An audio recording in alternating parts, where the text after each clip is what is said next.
오늘 하나님이 주신 말씀은요, 갈라디아서 5장 1절입니다. 갈라디아서 5장 1절입니다. 여러분, 진짜 놀라운 일이 어떤 거냐면요, 놀라실지 모르겠는데 하나님께서 기록한 말씀을 우리가 읽고 그 기록한 말씀을 잘 설명하는 설교를 들을 때 성령 하나님께서 우리 안에 내주해 주시는 성령 하나님께서 그 말씀을 우리를 조명하여 주십니다.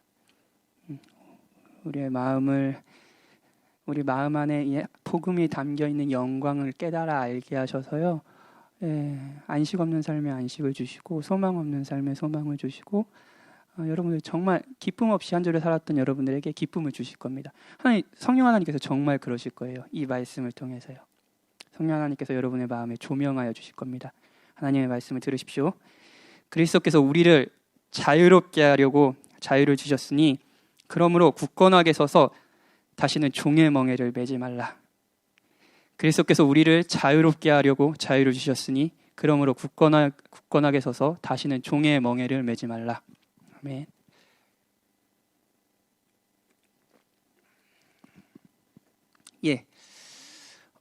율법주의의 친구의 마지막 시간입니다. 아브라함 시리즈 설교도 그렇고 작년에 제가 한 두 가지 주요한 설교 시리즈가 있었는데 아브라함 설교 시리즈와 그리고 이제 그 율법주의의 친구. 아브라함 시리즈 설교는 조금 이제 본격적으로 오후 예배죠. 2부 예배가 아니라 오후 예배를 제가 맡게 되면서 굉장히 어깨에 멍에를 메고 오늘 멍에를 메고 시작한 설교였고 그러면서도 아브라함 삶을 살피면서 굉장히 저에게 큰 은혜를 하나님 베푸셨습니다. 율법주의의 친구라는 설교 시리즈는 사실 계획이 없었어요. 그냥 이제 즉흥적으로 사실 시작한 설교였고 그래서 정말 이 설교를 준비하면서 제 개인적으로 누린 유익은 너무너무 어마어마합니다.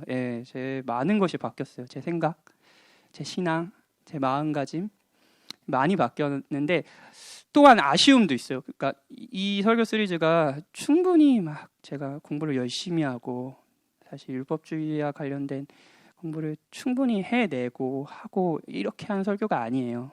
그러다 보니까 좀 통찰이나 이런 게 좀 미흡했던 부분들이 있었던 것 같고 그래서 사실 기쁘면서도 좀 아쉬운 그런 시리즈였던 것 같아요. 그리고 다음에 또 기회가 되겠죠. 열심히 공부하겠습니다. 강의를 열심히 공부하자. 아무튼 강일이한테 부담을 주면서 제 강일이 한 학기 다 마쳤대요.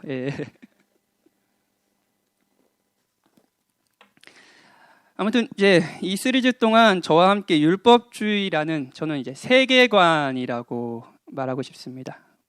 세계를 살피는 관점 그렇게 생각하고 싶어요. 율법주의라는 세계관이 따라오는 여러 생각들, 행동들을 하나씩 살폈습니다. 질투로부터 시작했어요. 첫 번째 설교가 질투였죠. 시작해서요. 사람들의 서열을 나누는 것, 그리고 외식과 잠수, 사람들을 피하는 것, 사람들에게 자신을 포장하는 것, 그리고 자아성취에 대한 열망과 이루지 못한 자아성취에 대한 절망들, 왜곡되게 사랑하는 것, 그리고 감사가 없는 것, 자신의 공로를 쌓는 것을 기도라고 오해하는 것, 그리고 상대의 호의를 거절하는 것, 인내가 없고 조급한 것, 이런 것들을 이제 사실은 율법주의라는 세계관이 우리에게 주는 죄, 그리고 우리에게 주는 불행, 이런 거라고 살폈습니다. 사실 이런 것들 외에도 정말 다룰 만한 주제들이 많이 있습니다. 제가 한참 이제 이 시리즈를 막 생각하면서 꽂혀 있을 때 항상 이렇게 이제 생각을 많이 해요. 율법주의라는 이런 사고가 내 마음 속에서 어떤 반응을 일으키는지 계속 사고하면서 이렇게 생각이 나잖아요. 그러면 항상 이제 핸드폰 개인 노트에 적어놨어요. 율법주의의 친구, 다음 시리즈는 이것, 이렇게 적어놨는데 설교 끝나니까 많이 있어요. 근데 이제 아쉬우니까 몇 개를 소개하면서 그냥 하나씩 하려면 너무 오래 걸릴 것 같고 네, 아쉬우니까 하나 몇 개를 소개하면서 좀 정리를 해보려고 해요. 율법주의, 내가 누구인지에 대한 물음에 대해 내가 성취한 것, 내가 가진 것이 바로 내가 누군지를 알려준다라고 생각하는 세계관이라 그랬죠. 내 직업, 내가 어떤 학교를 나왔고 머리가 얼마나 똑똑한지, 사회적인 지위가 어떤지, 내가 어떻게 신앙생활하는지, 그리고 저 사람이 나를 어떻게 생각하는지, 내가 누구랑 결혼을 했는지가 바로 내가 누군지를 알려준다고 생각하는 거야. 내가 어느 교회에 속해 있는지, 내가 누구의 목회를 받고 있는지, 이게 자신의 정체성인 거죠. 하나님과의 관계에서도 방금 언급한 이런 것들이 하나님 앞에 자신이 의롭고 당당한 근거가 됩니다.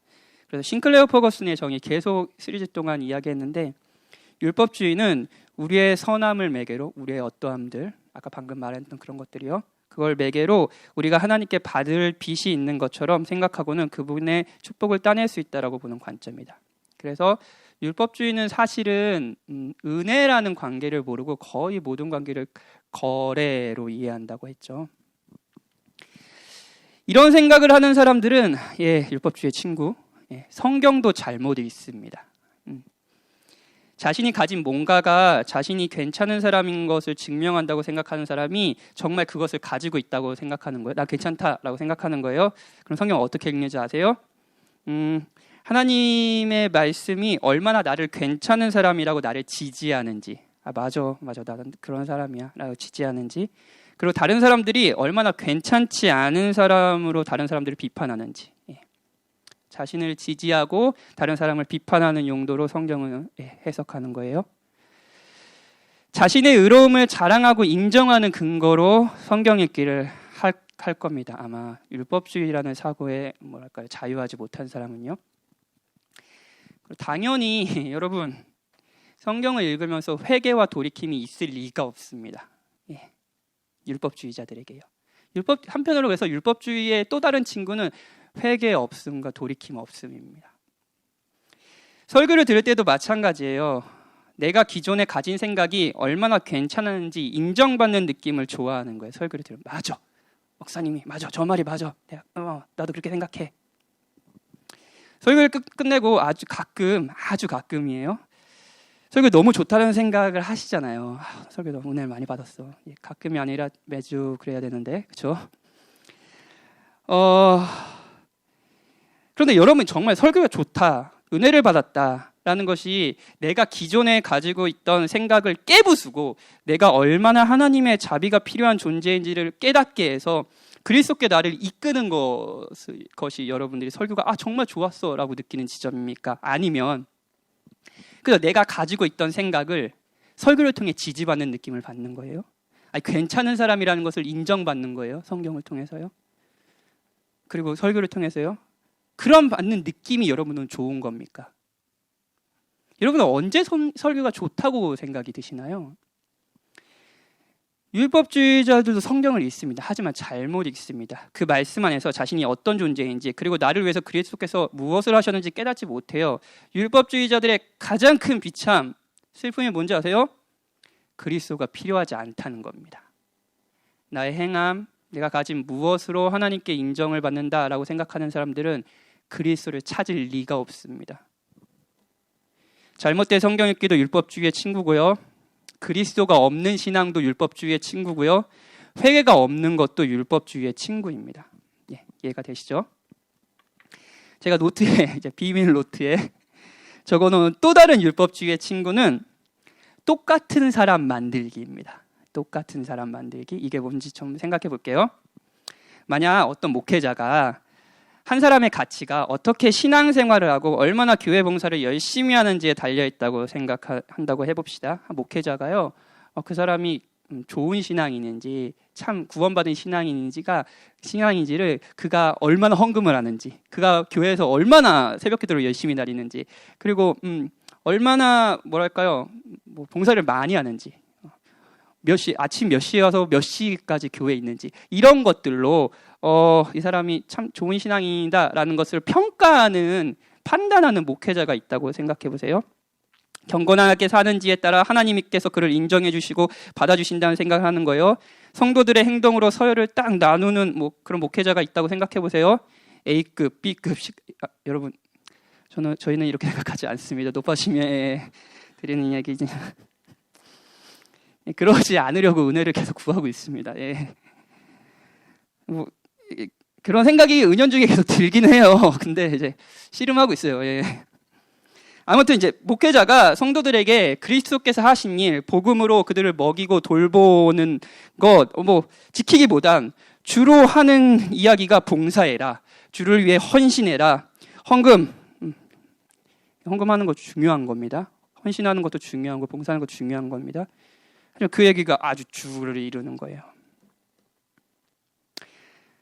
그리스도께서 이 모든 게 중요하지만 그리스도께서 하신 일이 주는 기쁨 없는 봉사, 헌금, 그리고 헌신, 이거 모두 잘못된 겁니다. 이런 목회자가 있어요. 퀴즈. 그러면 그 밑에서 목양을 받는 성도들은 어떤 사람이 될까요?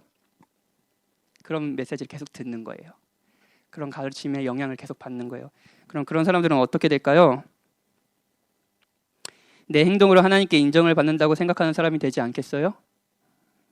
개개인이 가진 신앙, 정확히는 신앙처럼 보이는 행동으로 서열을 나눌 거예요.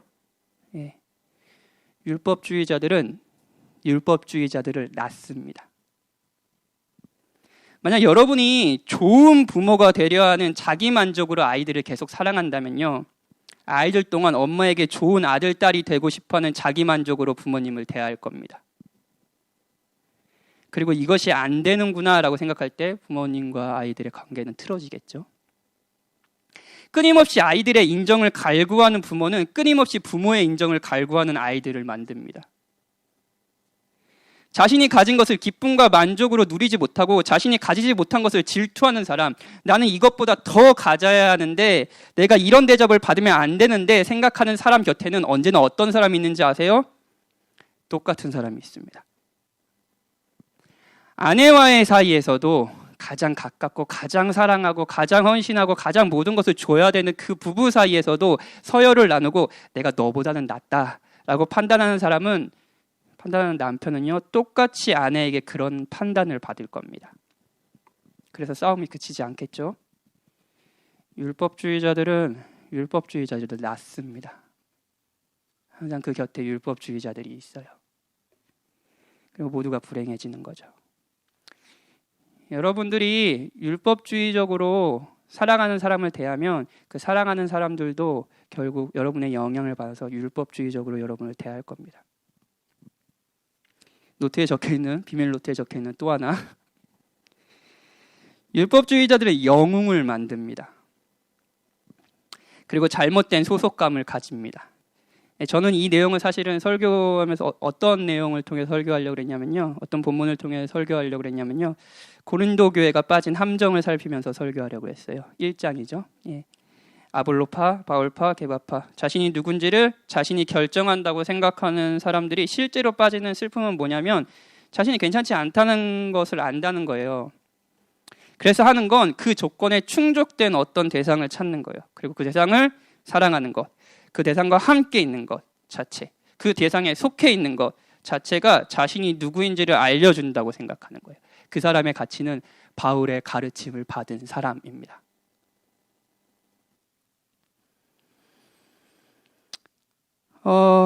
사람이 될 수도 있고 공동체가 될 수도 있습니다. 좋은 목사님은 하나님께서 여러분을 사랑하셔서 은혜로 주신 선물이지, 좋은 목사님이 여러분이 누구인지를 알려주지는 않습니다. 좋은 목사님이 여러분의 정체성이 아니에요. 조나단 에드워즈를 알고 아우구스티누스를 사랑하는 것도 하나님이 은혜로 주신 선물이지 이들이 여러분이 누구인지를 알려주지 않습니다. 여러분의 정체성은 아우구스티누스를 다 읽은 사람이 아니에요. 소속감도 마찬가지예요. 여러분은 시간교회에 소속되어 있다는 것이 좋습니까? 예, 좋았으면 좋겠는데 좋다고 좀 해주세요. 예. 개혁신학, 구원에 있어서 하나님의 주권과 하나님의 은혜만을 강조하는 개혁된 신학을 알고 누린다는 것이 좋습니까? 기쁩니까? 여러분, 이 모든 거 시간교회, 그리고 개혁신학을 알고 누린다는 거, 이 모든 거 좋은 겁니다. 그렇죠? 기쁜 거예요. 하지만 시간교회가 개혁신학 자체가 여러분이 누구인지를 알려주는 것은 아닙니다. 바리새인이란 신분과 지위가 우리가 누구인지를 알려주는 것이 아닌 것과 같아요. 바울과 아볼로, 게바는 모두 고린도 교회를 위해 하나님께서 주신 유익이지만 그들이 고린도 교회인들의 정체성은 아닙니다. 율법주의자들은 내가 어디에 소속되어 있거나 내가 누구를 안다는 것, 내가 저 영혼을 사랑한다는 것에서 자신의 정체성을 삼습니다. 분노도 율법주의의 친구입니다. 여러분, 이번 주 화 많이 나셨나요? 최근에 화를 많이 내고 있는데 아내 상황이 많은지는 모르겠어요. 근데 하여튼 화를 많이 내고 있는 것 같아요. 여러분의 최근에 가장 여러분을 열받게 했던 일은 뭔가요? 그래서 인터넷 강의를 하는 거 맞나요? 자신의 가치를 인정받지 못했다고 생각했던 적이 있습니까? 최근에요? 그것이 너무 열이 받았던 상황이 있었어요? 나를 고작 이 정도로 생각한단 말이야? 왜 나를 무시해? 우리가 분노하는 상황을 보면 여러분이 여러분 자신을 어떻게 생각하는지, 여러분이 무엇을 가장 사랑하는지도 알 수 있어요. 분노도 율법주의의 친구입니다. 허무함도 율법주의의 친구예요. 자신의 정체성이 자신이 한 일과 성과에 달려있다. 자신의 의로움이 내가 어떻게 신앙생활하는 그 자체 행동에 달려있다라고 생각하며 사는 사람이 종착지에 다가가서 느끼는 감정이 뭔지 아세요? 허무함입니다. 모든 것을 가져서 더 가치 있는 인간이 되고 싶어하는 사람이 마지막에 느끼는 감정은 갈급함과 함께 허무함입니다. 여러분, 율법주의는 우리의 많은 생각, 행동, 무심결에 꺼낸 말, 감정까지 지배합니다. 저는 지배한다는 말을 강조하고 싶어요. 제가 9번, 오늘까지 10번이에요. 9번에 걸쳐서 율법주의를 자세히 살피려고 노력했던 이유도 율법주의라는 것이 가지고 있는 지배력을 알기 위함입니다.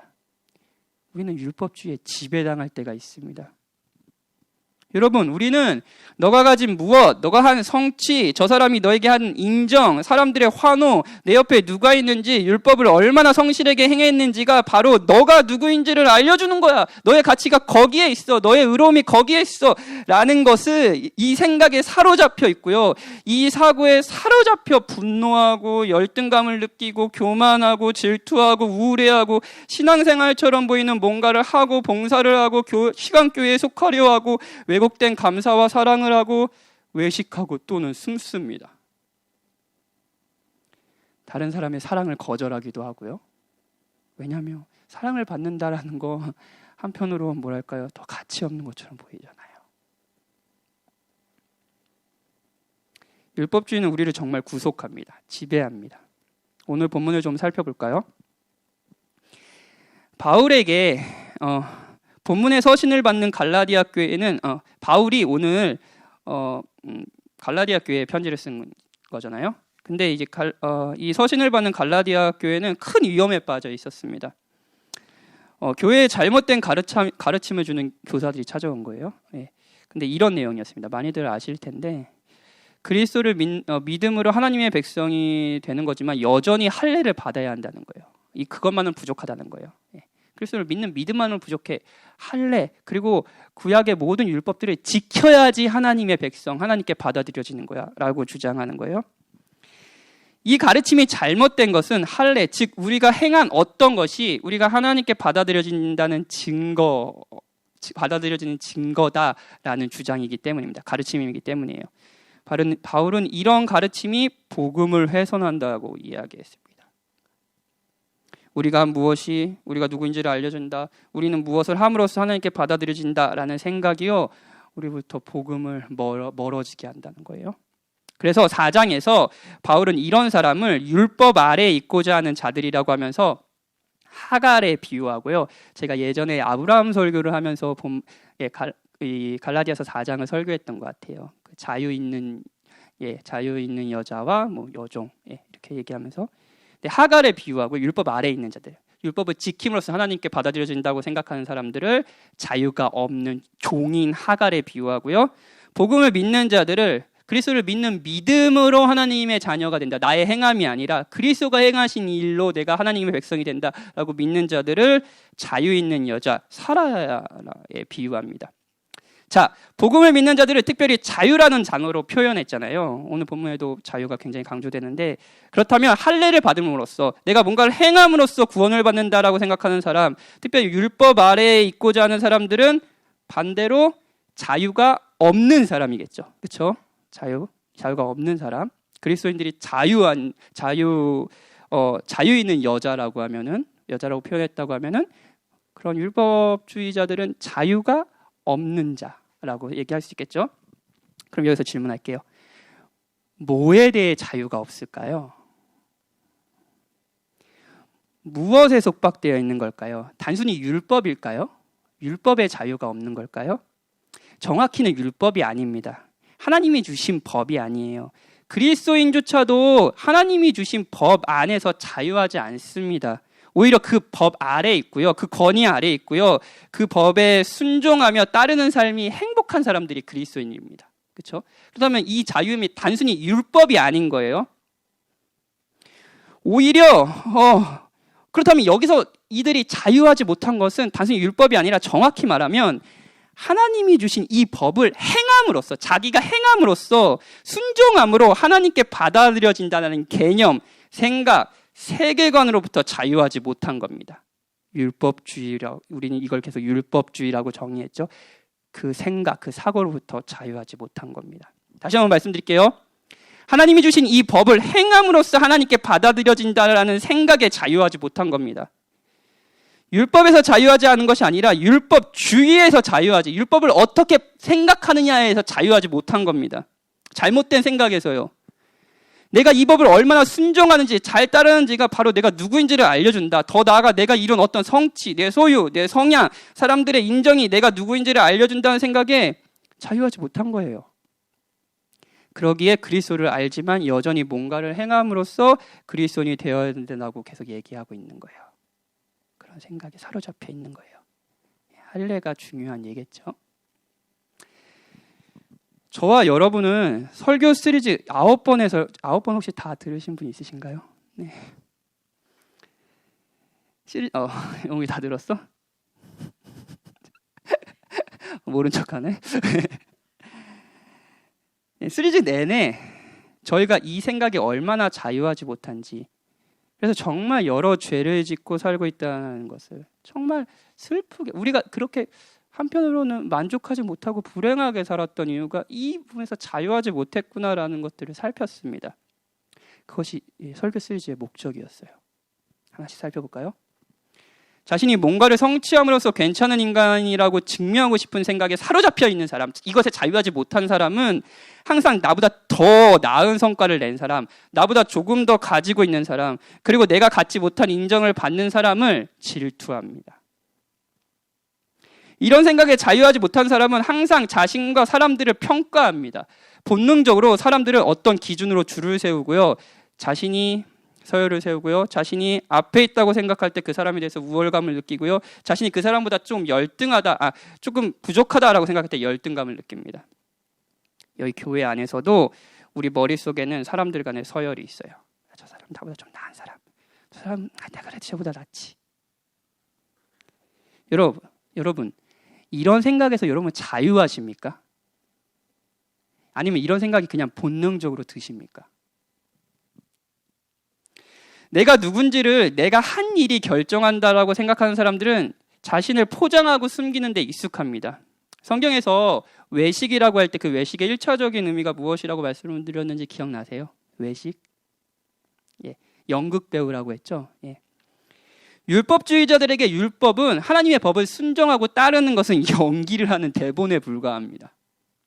경건한 척, 사랑하는 척, 더 나은 인간인 척을 할 뿐이에요. 마음에는 하나님을 경외하고 사랑하는 마음도, 이웃을 진정으로 사랑하는 마음도 없어요. 근데 그것을 해요. 포장을 해요. 왜 그렇죠? 그게 더 가치 있는 사람이니까요. 그리고 그런 행동들이 나를 더 가치 있게 여긴다고 생각하니까요. 포장하는 것뿐만 아니라 사람들을 피하는 것, 잠수하는 것의 동기도 율법주의입니다. 자신이 형편없다고 느껴지는 거야. 진짜 내가 봐도 내가 꼴 보기 싫어. 형편없어요. 그럼 이제 사람들에게 내 자신을 이런 나를 보이기 싫은 거예요. 언제나 나이스한 모습, 괜찮고 유쾌한 모습만 보이고 싶은데 그런 나를 보이기 싫은 거예요. 그래서 잠수하는 거죠.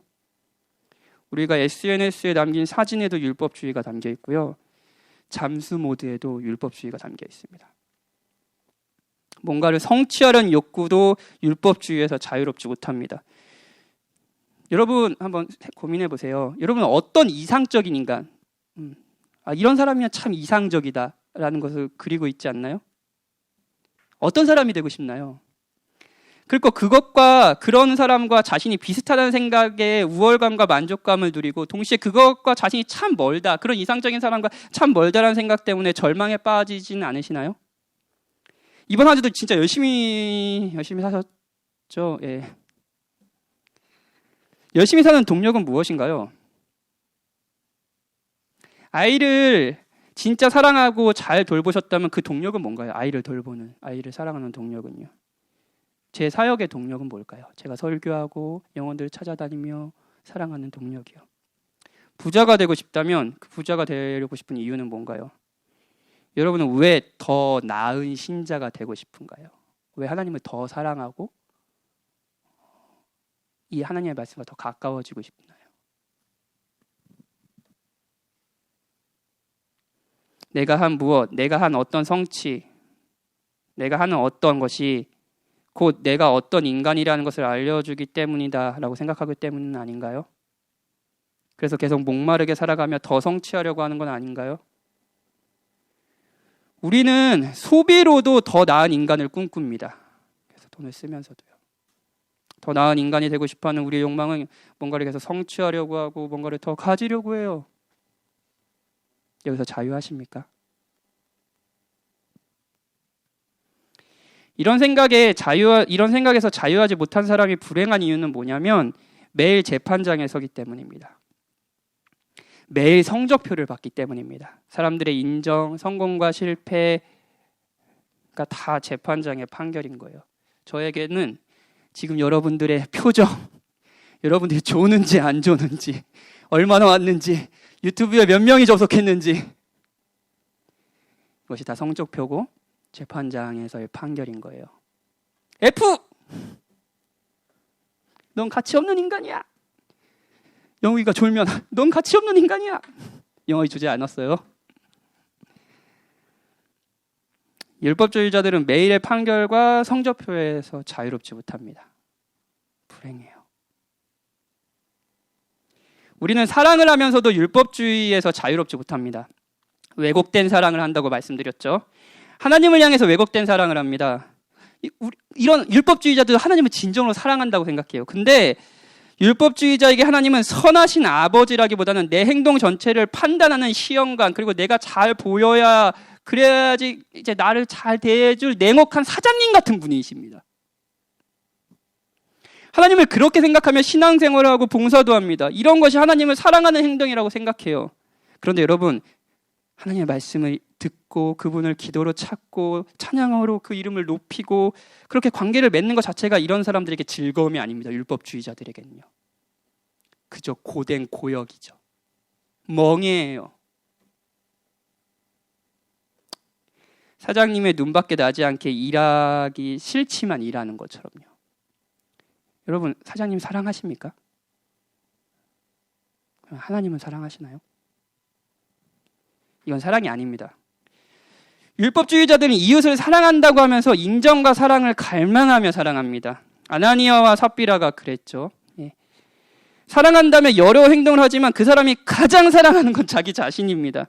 사랑한다며 여러 행동을 하지만 사랑을 받기 위해 사랑을 하는 거예요.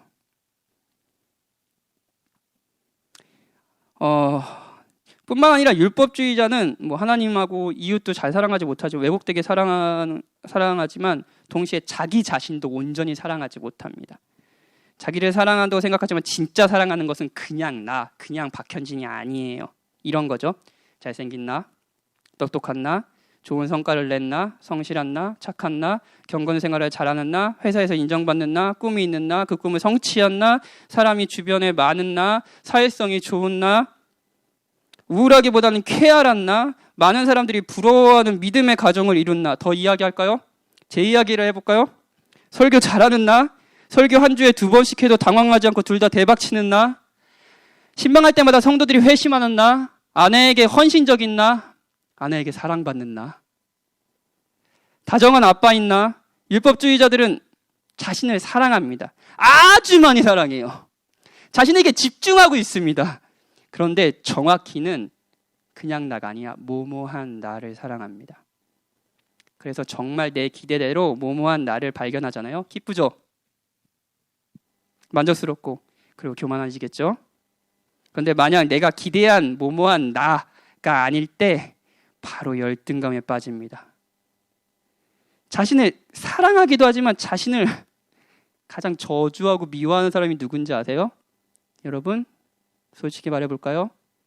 바로 나입니다. 자신을 가장 저주하고 미워하는 것도 바로 여러분 자신입니다. 여러분, 율법주의자들은 자기를 가장 사랑하는 사람과 동시에 자기를 가장 미워하게 될 수 있는 사람이에요. 우리는 사랑하는 것에 있어서도 율법주의에서 자유하지 못합니다. 이런 부분에서 자유하신가요, 여러분? 관계를 맺는 것에 있어서도 율법주의자들은 자유하지 못합니다. 율법주의자들은 나와 내가 이룰 성과에 집중한 나머지 다른 사람들을 생각할 여유가 없어요. 다른 사람들이 준 도움에 감사하지도 못합니다. 감사 없음 그때 얘기했죠. 항상 모든 관계를 일종의 거래 관계로 이해합니다. 이런 사람들은 누군가 자신을 사랑해 주려고 해도 그 사랑을 거절합니다. 기쁘게 받지 못해요. 사랑을 받는 것이 자존심이 상하는 거예요. 여러분, 율법주의자들은 상대에게 아주 많이, 진짜 많이, 우리가 생각하는 것보다 더 많이 훨씬 더 떳떳하고 괜찮은 사람이고 싶어요. 사랑을 받는 것에 있어서도요. 그래서 상대 호의를 잘 받지도 못하고 거절하기도 합니다. 최근에 혹시 어떤 사람이 여러분에게 호의를 베풀려고 했어요. 그런데 그 호의를 거절한 경험이 있으신가요? 거절한 동기는 무엇인가요? 자존심이 상하셨다면 왜 자존심이 상한 건가요?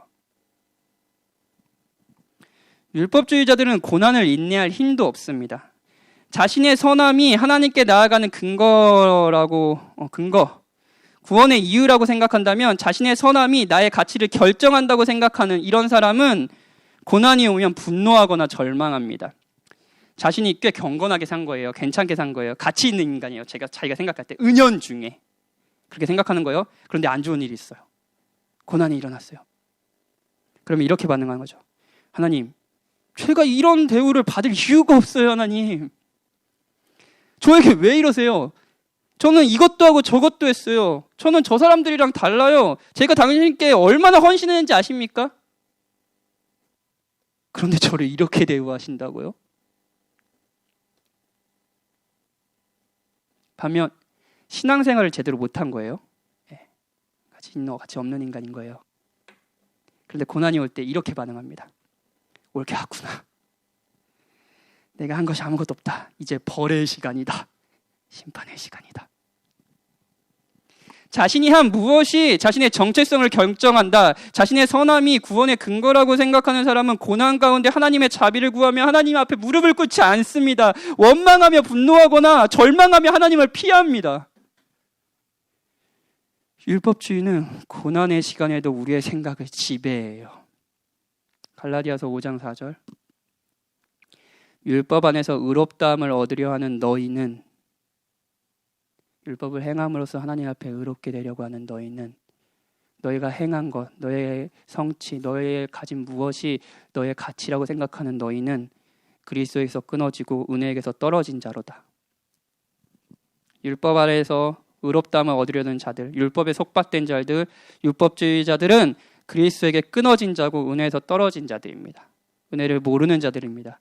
이것이 그리스도를 구주로 만나기 전에 사실은 모든 사람에게 있는 속박입니다.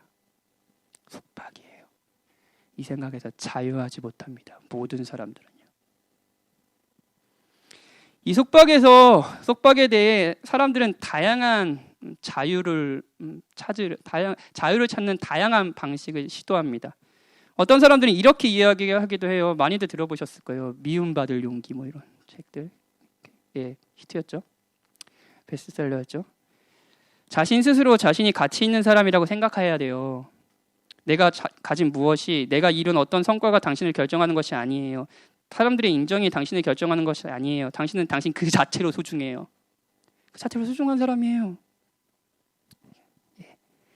다른 사람이 여러분 어떻게 생각해도 괜찮아요. 미움받아도 돼요. 라고 이야기를 하는 거예요. 이런 생각 해보셨어요? 이런 생각이 여러분을 자유하게 하고 기쁘게 살 수 있게 했나요? 며칠이지 않았나요? 또다시 경쟁 속에 사는 세상에 끊임없이 서로의 가치를 평가하는 세상에 들어가면 고통스럽지 않았나요? 나는 나 스스로 내 가치 있는 인간이야 라는 생각이 여러분들이 기쁘고 안식을 주었나요? 근거가 무엇입니까? 여러분의 가치 있다라고 생각하는 근거가 없잖아요. 그냥 너는 너 소중한 사람이야 라는 말의 근거는 뭐예요? 그냥 인간이니까? 근거가 없는 속삭임에 우리는 잠시의 위로를 받지만 영원한 위로를 받지 못합니다. 저는 이 설교 시리즈 내내 율법주의가 주는 속박에 대해 다뤘고요. 이 생각에서 우리가 진짜 자유하지 못하다라는 것을 계속 얘기했고요. 우리는 이 사고에 얼마나 갇혀서 불행하고 살고 있는지를 살폈고요. 제가 정말 그랬습니다, 여러분. 여러분도 그러신 분이 있으실 거예요. 근데 동시에 이 생각에서 우리가 어떻게 자유로울 수 있는지도 매번 이야기했습니다. 복음을 이야기했어요. 오늘 함께 읽은 본문이에요. 한번 다시 읽어볼까요? 그리스도께서 우리를 자유롭게 하려고 자유를 주셨으니 그러므로 굳건하게 서서 다시는 종의 멍에를 매지 말라. 여기 첫 번째 문장에서 자유가 엄청 강조됩니다. 이 첫 번째 문장, 이 짧은 문장에 동사도 자유고요, 명사도 자유입니다. 그리스도께서 저희를 자유롭게 하시려고 자유를 주셨으니, 언어로 살피면은 뭐 이렇게 자유를 많이 언급한 거야 할 정도로 자유가 굉장히 강조되고 있어요. 자유를 주셨습니다. 그러므로 굳건하게 서서라는 것은 군사 용어입니다. 군사 용어예요. 그러니까 적들이 막 쳐들어오기 전에 예전 뭐 로마 시대 전투를 보면은 뭐 영화 같은데 보시면 적들이 저기서 막 이렇게 쳐들어오면 방패를 딱 대고 이렇게 전열을 정비하고 이렇게 딱 쓰잖아요. 이게 이제 굳건하게 서다라는 거예요. 그러니까 모든 무기를 완전히 무장하고 무기를 들고 적을 대항하라는 거예요. 자, 무기가 뭐죠? 그리스도께서 주신 자유예요. 그렇죠? 그리고 마지막으로 다시는 종의 멍에를 매지 말라라고 얘기하죠. 당시 유대교에서 모세율법을 연구하고 실천하는 것을 흔히 멍에를 진다고 표현했어요. 그러니까 그 당시 문화에서 다시 종의 멍에를 지지 말라는 것은 율법을 행함으로써 너가 뭔가를 성취하고 가짐으로써 구원을 받는다, 의롭게 된다, 하나님께 받아들여진다는 이 생각으로 돌아가지 말라는 겁니다. 하나님이 주신 자유함을 가지고 굳건하게 서서 다시 율법주의적인 생각으로 돌아가지 말라는 거예요.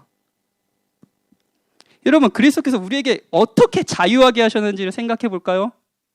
그게 우리의 무기니까요. 그걸 가지고 우리는 굳건하게 서야 되니까요. 그리고 다시 종의 멍에를 지지 말아야 되니까요. 그리스도께서는 끊임없이 질투하며 만족하지 못해 상대가 가진 것을 계속해서 시기하는, 질투하는 우리들을 이런 생각에서 자유하게 하시기 위해 우리와 같은 인간이 되셨습니다. 아무리 질투해도 시기해도 채워지지 않는 만족을 그리스도께서 채우시기에, 우리의 만족이 되시기에 우리와 같이 되셨어요. 끊임없이 서열을 세우며 서로의 가치를 판단하는 우리를 이 서열에서 자유롭게 하시기 위해, 기꺼이 낮은 자가 돼도 기쁘게 낮은 자가 되게 하시기 위해 그분이 낮은 자가 되셨습니다. 가장 영광스러운 가치가 가장 하찮은 죄인이 되셔서 우리가 받아야 할 대우를 받으셨습니다. 만약 그분의 낮아지심의 영광을 우리가 정말 안다면 우리가 그전까지 서로의 가치를 판단하는 기준으로 삼았던 모든 것을 허물고 기꺼이 가장 낮은 자가 되어서 서로를 사랑할 수 있지 않을까요? 그리스도께서 여러분을 자유하게 하셨습니다. 자유롭게 하시려고 자유를 주셨습니다. 그러니 다시는 종의 멍에를 매지 마십시오. 뭔가를 성취하여 자신의 가치를 인정받으려는 것에서 우리를 자유롭게 하시기 위해서 그리스도께서 하신 일은 우리가 하지 못하는 모든 성취를 이루신 것입니다. 그분께서 다 이루셨습니다. 완전히 성취한 그 의를 우리의 것으로 여겨주셨습니다. 우리는 우리의 성취로 하나님께 받아들여지는 것이 아니라 그리스도께서 하신 성취로 하나님께 인정을 받습니다. 그리스도께서 우리를 위해 다 이루셨다는 것을 안다면 이제 더 이상 뭔가를 성취하여 더 가치 있는 인간이 되려 하는 노력보다는 이미 성취하신 그리스도를 바라보며 그분께서 기뻐하시는 일들을 기꺼이 계속하려고 노력하지 않겠습니까? 그리스도께서 성취하려는 여러분을 자유하게 하셨습니다. 성취해서 더 괜찮은 인간이 되려는 여러분들을 자유하게 하셨습니다. 그러니 다시는 종의 멍에를 매지 마십시오. 굳건하게 서십시오. 그리스도께서 주신 이 자유를 무기로 삼아 율법주의에 대항하십시오. 다시는 뭔가를 성취함으로써 가치 있는 인간이야, 넌 성취하지 못했기 때문에 비참한 인간이야 라는 이 속삭임에 넘어가지 마십시오. 그리스도가 하신 성취로 여러분은 가치 있는 인간이 되었습니다. 여러분 아까 그 얘기, 넌 가치 있는 인간이야, 넌 괜찮은 인간이야, 이걸 계속 주문해. 근거가 없잖아요. 우리에겐 근거가 있습니다. 그리스도께서 모든 걸 성취하셨고요, 그 성취를 우리의 것으로 여겨주셨습니다. 여러분은 가치 있는 인간입니다. 하나님께서 그리스도를 보시듯 여러분들을 보십니다. 이 가치는 영원히 변하지 않습니다. 그리스도와 함께 여러분은 하나님이 주신 만유를 다스릴 겁니다. 이 가치를 그리스도 안에서 주시는 이 그리스도의 하신 성취를 우리의 것으로 여겨주신다는 이 놀라운 복음을 여러분의 정체성으로 삼는다면 실패해도 슬프긴 하지만 좌절하진 않지 않을까요? 뭔가를 성취했을 때 자만과 교만이 아니라 겸손함으로 하나님을 찬양하지 않을까요? 다시는 종의 멍에를 매지 마십시오. 자신의 부끄러움을 가리며 포장하는 데 익숙하고 자신이 형편없다고 느껴질 때 잠수 타는 것이 습관이 된 여러분을 위해 그리스도께서 하신 일은 여러분의 부끄러움과 수치, 형편없음을 가려주신 것입니다. 여러분이 당해야 할 부끄러움과 수치를 그리스도께서 십자가에서 대신 당하신 것입니다. 이제 여러분이 부끄러워하는 그 모습으로 하나님 앞에 서지 않습니다. 그리스도께서 여러분의 수치와 부끄러움을 대신 받으심으로써 그것을 가리셨습니다, 여러분. 그렇다면 부끄러움과 수치를 느낄 때마다 포장하고 잠수를 타기보다는 그리스도를 찾고 회개하며 다시 용기를 내어 살아갈 수 있지 않을까요? 서로에게 자신의 약함을 기꺼이 보여줌으로써 서로를 도우며 사랑할 수 있지 않을까요? 자신도 비참하게 하는 자신의 모습을 볼 때마다 숨는 게 아니라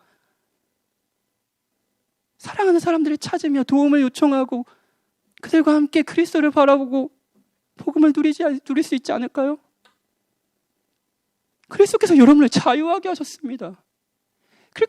그리스도께서 여러분이 마땅히 받아야 될 수치와 부끄러움을 그분께서 당하셨습니다. 그러니 다시는 종의 멍에를 매지 마십시오.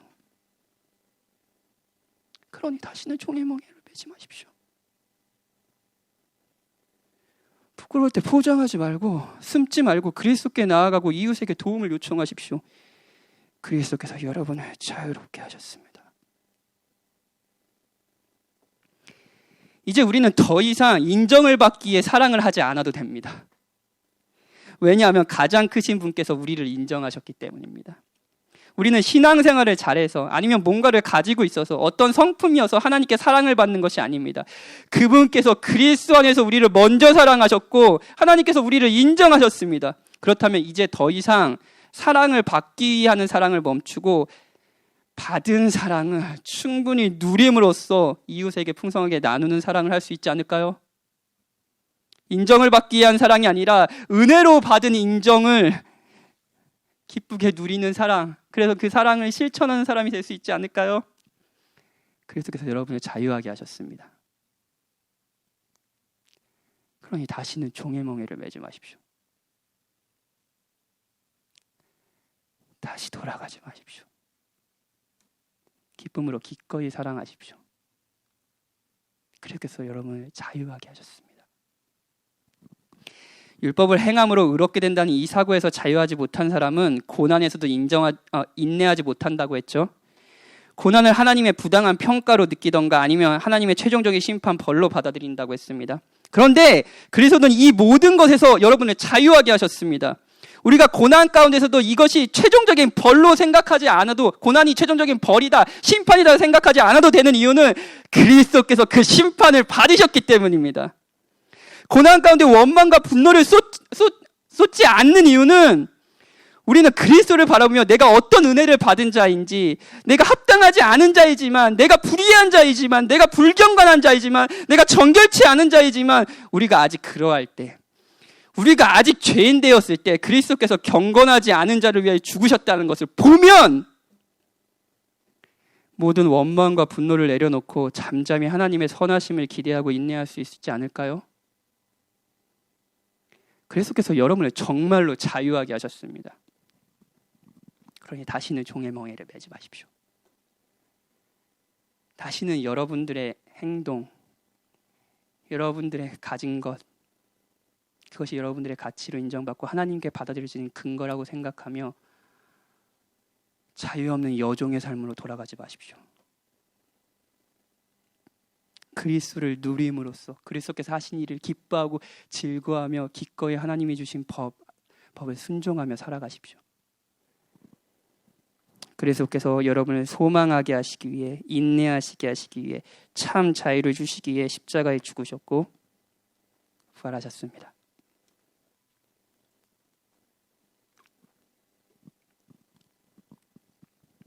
율법주의자들은 매일 받는 재판장의 판결과 장에서의 판결과 성적표에서 자유롭지 못하다고 했잖아요. F. 사람들의 평가, 내가 오늘 한 성취, 이번 주도 얼마나 공부를 열심히 했는가, 열심히 하지 못했는가, 내가 저 사람이 나를 사랑하는가, 사랑하지 않는가, 내가 이런 것이 다 성적표고 판결이라고 생각한다고 했죠. 이런 사람은 자유하지 않습니다. 그런데 그리스도께서 우리를 자유케 하시려고 하신 일이 무엇인지 아세요? 그분께서 심판을 당하신 겁니다. 그분께서 죄인들의 성적표를 받으신 겁니다. 그분께서, 가장 정결하신 그분께서 죄인이 되셨습니다. 그분께서 흉악자와 성범죄자가 되셨고, 그분께서 여러분들이 치가 떠는 범죄의 범인의 죄가 되어서 심판과 성적표를 받으셨습니다. 팀 켈러의 말을 인용할까요? 복음 안에서 발견한 참된 자유라는 책, 짧은 책 여러분들 많이 읽어보셨죠? 그 책에 나온 말입니다. 바울은 자신은 더 이상 법정에 서 있지 않다고 말합니다. 그의 재판은 이미 끝났습니다. 어떻게 그렇게 됐습니까? 예수 그리스도께서 그를 대신하여 심판을 받았습니다. 예수께서 법정에 서서 재판을 받았습니다. 인민재판식의 불의한 재판이었지만 그분은 불평하지 않으셨습니다. 털 깎는 자 앞에 잠잠한 양과 같이 침묵하셨습니다. 채찍과 주먹으로 맞고 십자가에 달려 죽으셨습니까? 왜 그러하셨습니까? 우리를 대신한 속죄제물로 자신을 드린 것입니다. 우리가 받아야 할 정죄를 친히 담당하셨습니다. 우리가 당해야 할 재판을 받으심으로 우리가 더 이상 재판을 당하지 않도록 하셨습니다. 그러므로 우리는 주 예수께서 하신 일을 근거로 나를 받아달라고 하나님께 청하기만 하면 됩니다. 그러면 유일하게 참된 평가를 내리시는 그분이 나를 보시고 이 세상에 있는 모든 보석보다 더 가치 있는 자로 여기십니다. 그렇다면 우리가 사람들의 비판에 조마조마할 이유가 무엇입니까? 무시당할까봐 노심초사할 이유가 어디 있습니까? 거울에 비친 내 모습에 신경 쓸 이유가 어디 있습니까? 여러분, 매일같이 재판장에 서는 여러분들을 자유케 하시기 위해, 매일 받는 성적표에서 여러분을 자유케 하기 위해서 그리스도께서 하신 일은 우리가 받아야 할 심판을, 성적표를 그리스도 당신이 받으신 겁니다. 그리스도 안에서 여러분을 향한 심판과 판결은 이제 끝났습니다. 하나님께서 그리스도 안에서 여러분과 저를 너는 내 사랑하는 아들이라, 내가 너를 기뻐하노라 라고 평가하십니다. 저희를요. 여러분의 가치가 여기 있어요. 성경에서 발견한 여러분의 가치가 여기 있습니다. 그리스도께서 우리를 정말 자유케 하셨습니다. 그러니 다시는 종의 멍에를 매지 마십시오. 여러분을 향한 평가와 세상의 인정은 여러분의 최종적이고 완전한 심판과 판결 성적표가 아닙니다. 그 성적표는 그리스도 안에서 여러분이 이미 받으셨습니다. 하나님 앞에 의로운 자다. 그날이 올 겁니다. 한 가지만 더 말씀드리고 설교를 마칠까요? 오늘 설교 길죠? 마지막이니까.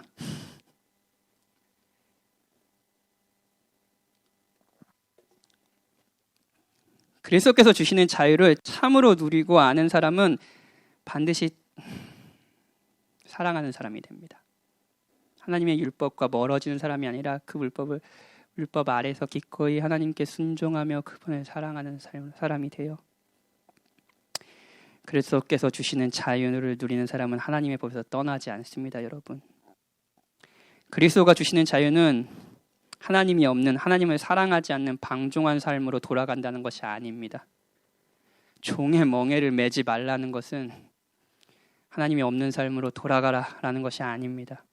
오히려 하나님을 사랑하지 않던 우리가 억지로 더 가치 있는 인간이 되고자 열심히 지켰던 율법을 지키려고 했던 우리가 기꺼이 기쁨으로 하나님을 사랑하며 살아가게 된다는 거예요. 그리고 그 율법을 기꺼이 즐거이 지키게 된다는 거예요.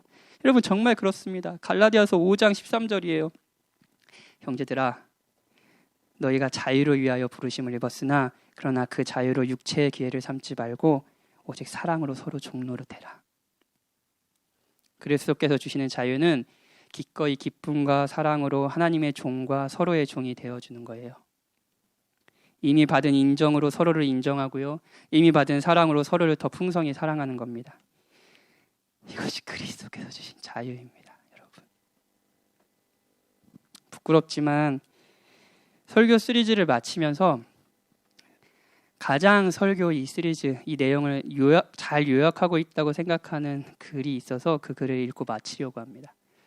제가 이제 박이한한테, 여긴 다 아시겠구나. 박이한은 제 아들인데, 이제 20개월 된 아들인데, 그 아들에게 이제 써주는 일기가 있어요. 근데 이 일기 중에 하나입니다. 근데 이제 굉장히 닭살이에요. 그래서 이걸 읽을까 말까 그냥 고민을 많이 했습니다. 내 자랑인 것 같기도 하고. 근데 그리스도께서 주신 자유함을 이해하는데 도움이 될 것 같아서 인용하며 설교를 마칠게요. 떨리네. 아빠는 닭살이에요, 여러분. 네, 잘 마음의 준비를 하시고 들으세요. 아빠는 언제부터인지 정확히 기억도 나지 않는 시절부터 좋은 목사가 되어야 한다는 강박에 시달렸어. 하나님의 기대 때문인지 하나님이 아니라요. 할머니의 기대 때문인지 어려서부터 습관이 되어 있는 외식적인 신앙에 대한 사람들의 칭찬이 달콤했기 때문인지 아빠가 대학교 때 만났던 대한민국 모든 크리스천 청년들을 휘어잡을 기세로 설교하던 한 목회자에 대한 동경에서 시작했는지 주의 교회를 위해 헌신하겠다는 식상하지만 약간은 거룩해 보이는 바람 때문인지 그저 아빠 자체를 증명하고 싶은 동성적인 욕망을 목회자란 약간은 고귀해 보이는 직업으로 채우려는 동기 때문인지 모르겠지만 아빠도 정확히 알 수 없는 여러 가지가 혼잡하게 섞여서 좋은 목사가 되어야 한다는 강박을 만들었단다. 그래서 꽤 오랫동안 주일 저녁이면 아빠 기준에 망한 것 같은 설교 때문에 괴로웠고 때로는 아주 가끔 괜찮은 설교를 했다는 것에 의기양양하며 꿀잠을 잤단다. 주일 저녁이면 매일 처참한 성적표가 아빠에게 떨어지는 기분이었고 그 성적표 대부분은 좋은 목사라는 아빠의 기준과 한참이 떨어져 있어서 그것이 참 괴로웠단다. 사람들의 시선과 표정을 해석하는 경지에 왔고 언제부터인가는 먹이고 돌보는 목자가 아니라 평가를 받는 사람이 되어 있는 아빠를 발견했어. 지금도 아빠가 이 강박에서 자유한지는 잘 모르겠어. 어쩌면 평생을 거친 아빠 자신과의 싸움이 될 수도 있고 하지만 올해 이한이가 태어나고 좋은 목사님의 돌봄과 설교를 통해 조금씩 강박에서 자유해지고 있는 것은 사실이야. 좋은 목사가 되지 않아도 된다. 좋은 목사는 주님의 교회를 위해 필요하지만 그것이 내가 아니어도 된다. 나는 좋은 목사로 나 자신을 증명하지 않아도 된다.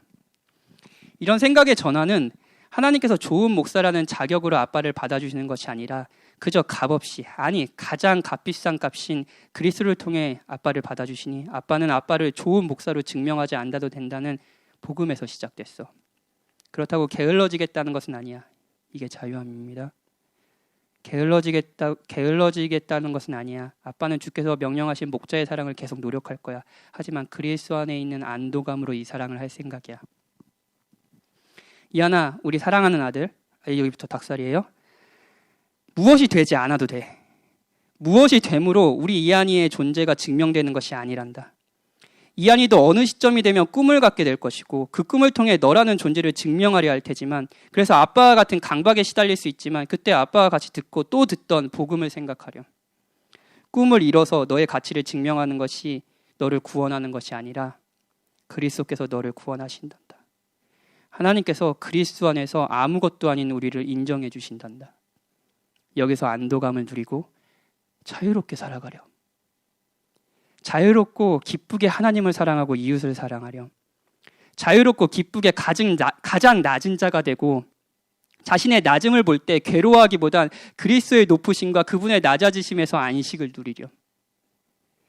이미 그리스도 안에서 최종적인 성취를 인정받은 자로 실패를 두려워하지 말고 실패하더라도 좌절하지 말고 계속 내 일을 하렴. 하나님께 인정을 받기 위해 기도와 성경을 읽지 말고 그분께 받은 인정을 기뻐 누리기 위해 성경을 가까이 하고 기도로 아버지를 찾으렴.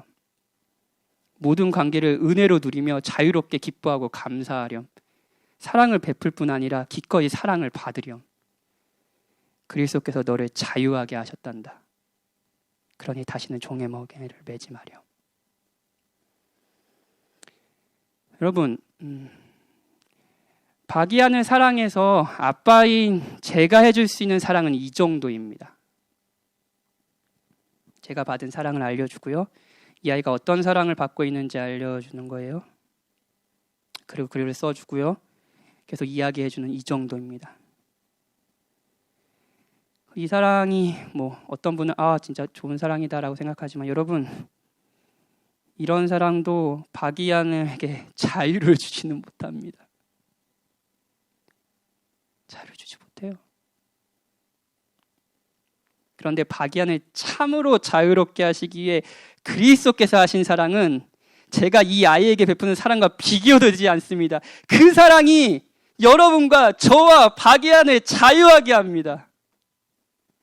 그리스도께서 여러분을 자유하게 하시기에, 여러분을 인정하시기에 하신 사랑이 있습니다. 그 사랑을 누리십시오. 그 사랑을 여러분의 무기로 삼으십시오. 굳건히 서십시오. 그리고 다시는 총의 멍에를 매지 마십시오. 그리스도께서 여러분을 위해 여러분과 같이 인간이 되셨고 사랑을 베푸셨습니다. 그리스도께서 여러분의 가치이시고 그리스도께서 여러분의 정체성입니다. 다시는 종의 멍에를 매지 마십시오. 같이 기도합시다.